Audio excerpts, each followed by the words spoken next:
When was the last time you had a play on the swings, built a den, made a sandcastle, or simply jumped in puddles for no other reason than the fact it's great fun?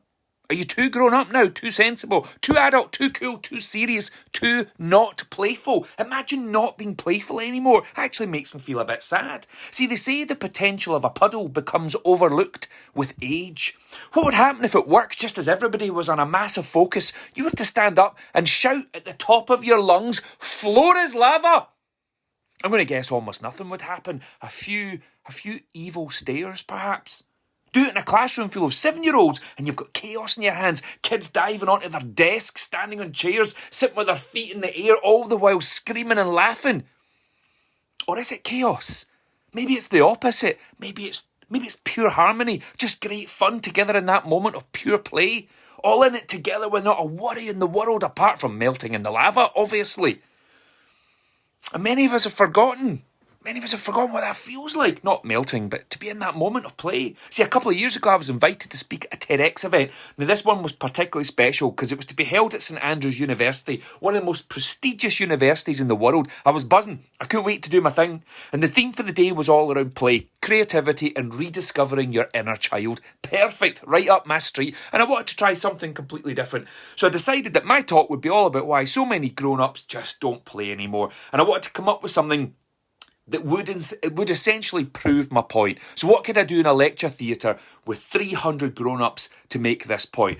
There's no way I could do something like, I couldn't play hide and seek, for example. That would be crazy because no one would ever do that. And plus, it could never work in that type of space. There's nowhere to hide, really, in a lecture theatre. And then I began to think, well, that would be perfect because if they really wanted to play, then they would find a way. But in this context, it'll play into my hands as they won't play because it's crazy. So my point will be proved there and then.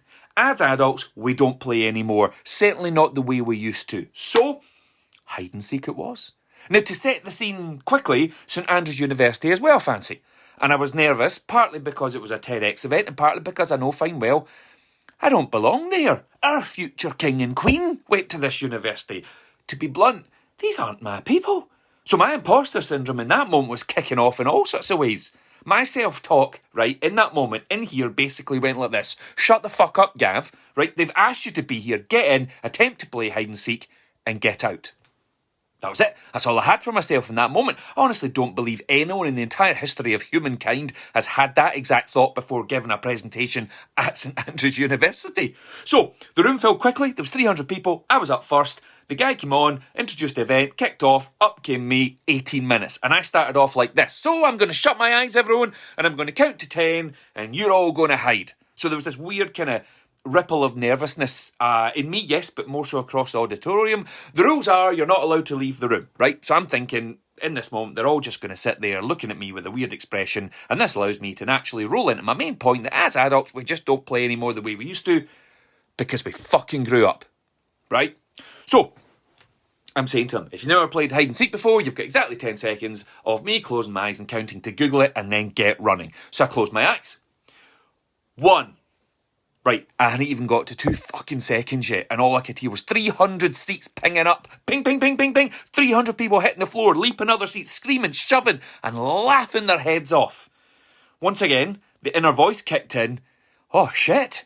Shit, Gav, they're really doing it. You've got 300 people in a room at the poshest university in the world. It's a TEDx event. It's being filmed to go out all across the world, and they're playing hide and seek. Like actual hide and seek. I shat it. Properly shat it.